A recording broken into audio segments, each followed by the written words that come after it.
Hey there, Edgar community. Super excited today to be joined by our guest, Sarah Park, who's actually the president of MeetEdgar. And today we're going to be talking about hiring for a remote team. As a lot of you know, we have been completely remote since 2014. So we have a lot of best practices around this area.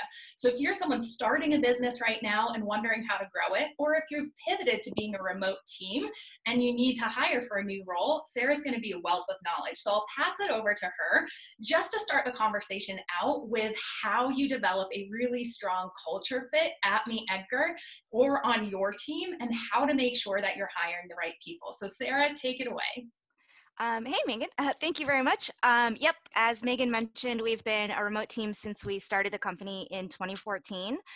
So we've hired tons of people, without actually ever having met them to begin with. We've been really lucky that, a lot of times we get to meet folks pretty soon after they're hired through our twice annual company retreats. But a lot of times we do hear from other business owners who have a lot of questions about what it's like to hire somebody who you've actually never sat across a table with or in a room with or have had a chance to meet in person.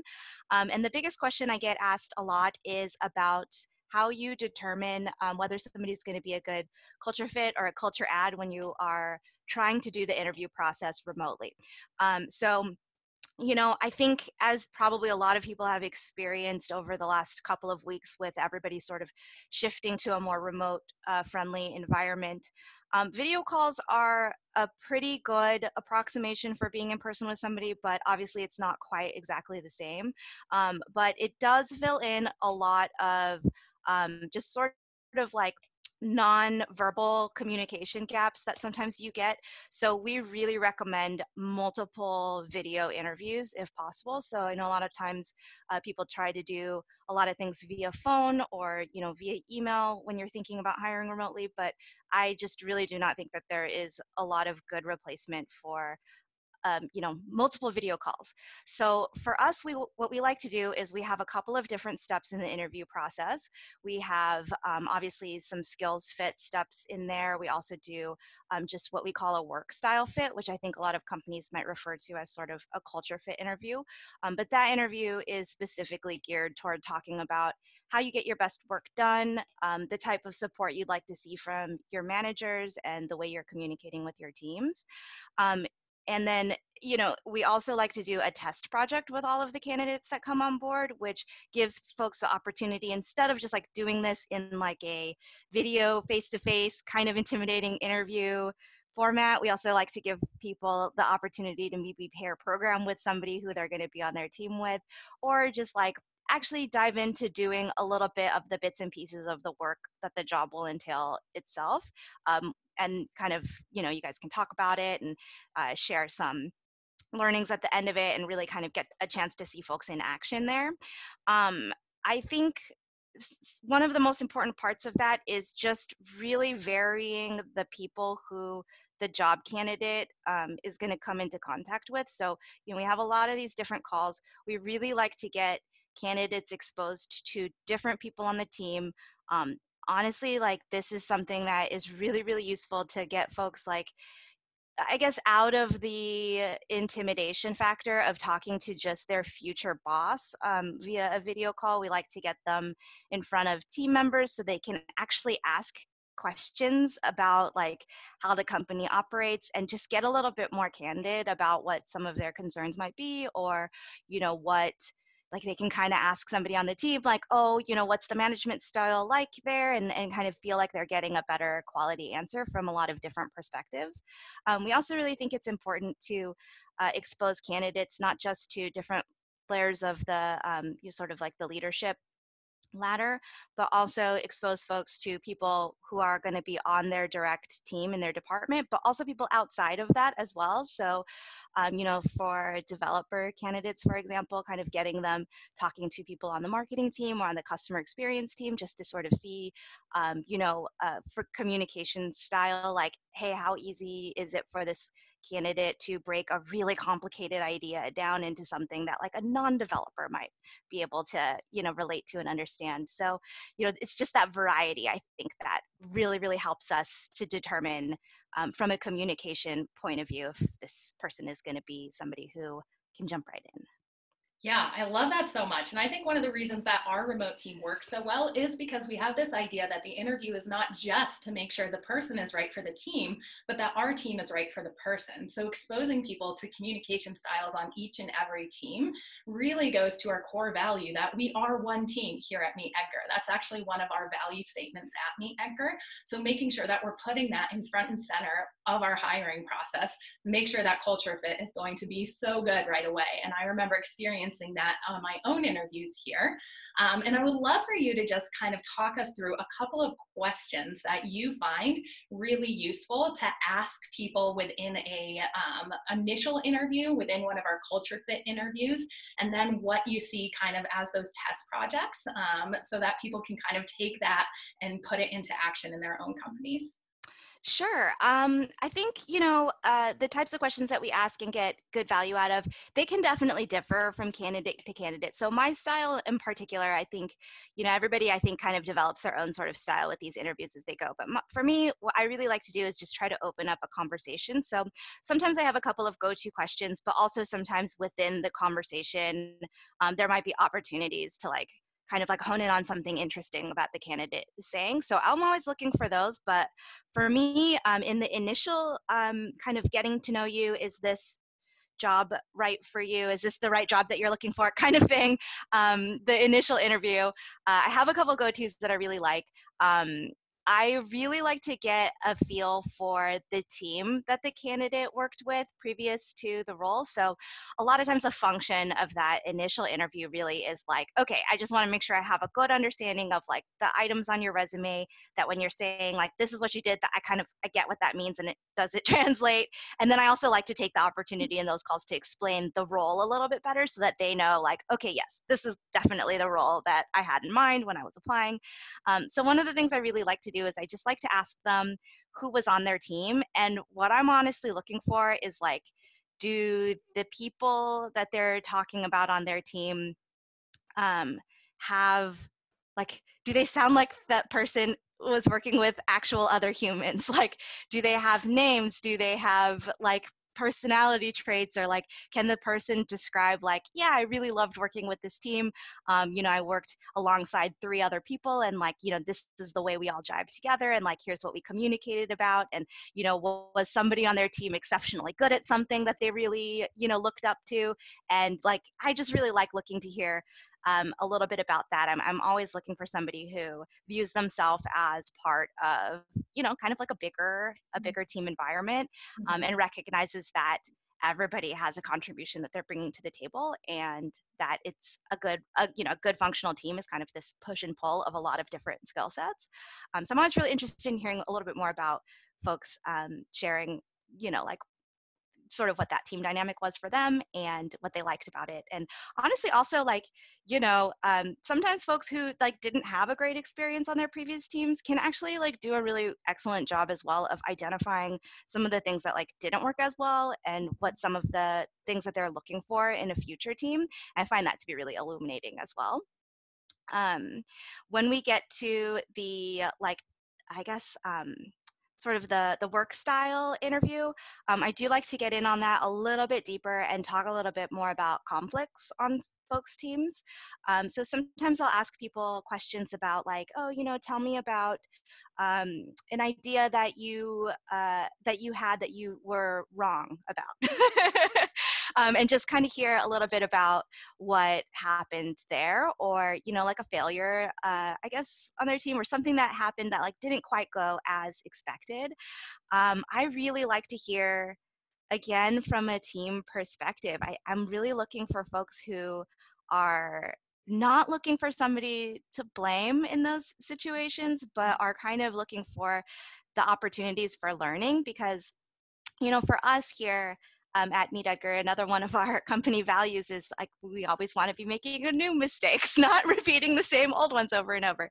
So I'm always looking for folks who are interested in making mistakes in the course of their work, but are always looking for the learning from it. Because doing well at a company isn't about never making an error in judgment, or never taking a risk and having it not go perfectly. It's about looking back at what you did and taking away something positive for the future for the whole team to learn from. So I'm like always really interested in that. And I know that that sometimes can be like a little bit of an uncomfortable topic or a question to ask folks in the interview, which is why I like to go with a more conversational style so that I can kind of wait until somebody's a little bit more comfortable to start going there. But that's something that I find really, really valuable in those conversations. Yeah, that makes so much sense. And I feel like your ability to pull out this idea of how people communicate is one of the most important things when hiring remotely, because over communication and transparency is so important when you're not working in the same room and you don't have that ability to meet at the water cooler and have that conversation, and just to know the person's communication style. So I love those questions so much to kind of dig deeper into that. And I would love to switch gears a little bit here now and talk about the idea of communication within our company when we're actually passing along candidates for these different interviews. Now, I know we have a lot of systems of how we get that information out, and they feed into a Slack room and all of these fun sort of operational ideas for keeping this process organized. Do you have any kind of main tips that you could share about how to make sure you're moving people through our funnel properly so that no one falls through the cracks and we're really finding the best match for the job? Yeah, actually, so one of my favorite things that we do on the team for hiring is every interview has a set of feedback forms that every interviewer has to fill out, and these are totally standardized. Like the questions that we're asking interviewers are always the same. We're always looking to essentially compare candidates that are coming in on as equal, as equal a sort of scoring rubric as possible. I think that really helps to keep things pretty objective across the board, and also helps to kind of check for any like unconscious bias that might be seeping into the process, which, of course, is something that we're always trying to identify and manage for as best as we can. So I really love that. I think it really encourages interviewers to sort of step back and look at the whole bit of the process from as objective an angle as possible. I think it's really easy to get in an interview. Obviously, all of the candidates that we get here and get through this interview process have something about them that we really love. And so it's really easy to like leave a conversation with somebody and feel just like totally jazzed about that conversation and really excited about that candidate in a way that like makes it hard to then say, okay, yes, like I really loved this person's personality, but like do the skills that they have for the role, like exactly where is the push and pull going to be here? What are this person's strengths and weaknesses? And like, as much as it is important to have a really great culture fit and have a really great match where you are genuinely really excited about these candidates, it's important as well to just kind of like also look at the facts and evaluate, who is actually like going to be super qualified for the role versus who, kind of hasn't met all of our just sort of initially laid out requirements for the role, but is making up for that with, like just a super, a super, exuberant personality or something like that. We always really like to give, in a remote environment, we always also are trying to be really mindful as well of giving a lot of the introverts a chance to like really impress us as well. And there are definitely some folks who are great in their roles, but maybe not as like immediately great with the interview process. And we're always looking to make sure we're evaluating everybody on as equal a playing field as possible. So. Yeah, I feel like that idea of passing along information in the exact same format is so important to make sure your unconscious biases aren't seeping in and that you're leveling that playing field. So I love that. So we've talked a little bit about the interview process, some great questions, and passing this information along. So the last topic that I want you to touch on a little bit here is where the heck do we start finding these people, especially when you're trying to reach people who are going to want a remote job. Where do we kind of source these people? Where do we find them? What job boards? Can you talk a little bit about that? Yeah, absolutely. We do have a list of some of our favorite job boards that are time and time again where we always go. One of my favorites is We Work Remotely. meeteddgar.com. I think there's another one called remotive.io. Like, so there's a lot of job boards out there that are very specifically catered to remote workers. I think it's important actually to seek those types of forums out, because I think one thing that people don't really think about is like remote work. There's like a definite different skill set that is really important as a baseline skill set with specifically working remotely. And obviously a lot of that comes down to your ability to communicate when you're shifting a lot of the work to be happening asynchronously, and also for a lot of your like day-to-day communication to shift into things like email or comments on a task manager or in Slack as a chat. Like your written communication skills definitely need to be it is definitely something that you'll probably need to pay a little bit of different attention to. So really looking for those remote specific job boards, I think, is really helpful, because all of those folks who are jumping in on that application process know that they're in for, kind of like something where they really want to make sure that those types of skills shine. So I love those types of job boards. Another thing that I think is really important to do as well is, especially for us, I mean, we're out there as a remote team and we're talking a lot about how our team operates remotely online on social media with our followers. And a lot of those folks there, have heard about us as a remote team, and we've actually gotten a lot of great traction and a lot of great candidates just from advertising our job postings to our followers on social media as well. And a lot of our other sort of colleagues out there who also run remote companies, we get a lot of amplification from them sort of resharing those opportunities as well. So definitely don't ignore the fact that, like, hey, maybe there's some folks in your in your audience who actually might be interested in some of these roles as well. Yeah, that is such smart information. Looking for those specific remote job boards, but also using your community. They are there to support you through being your followers, but they also want to make sure that they feel like they're part of your team in a lot of ways, and they might have a network of people who would be perfect for that role. So sharing it on social media is so important. Well, you guys, we are a completely remote company, and through this, we do want to give you the resources beyond just this interview. So in the description of this video, I'm going to link to our remote resource page, as well as our handbook that we make completely available to you. If you want to look through how we structure our team or get any more tips, go ahead and check out those resources in the description. And if you are going to take one of these tips that Sarah has so greatly given us today, let us know what's working for you, what ideas you have in the comments below. Sarah, you've been a wealth of knowledge today, and we really appreciate your time. Thank you. Bye, guys.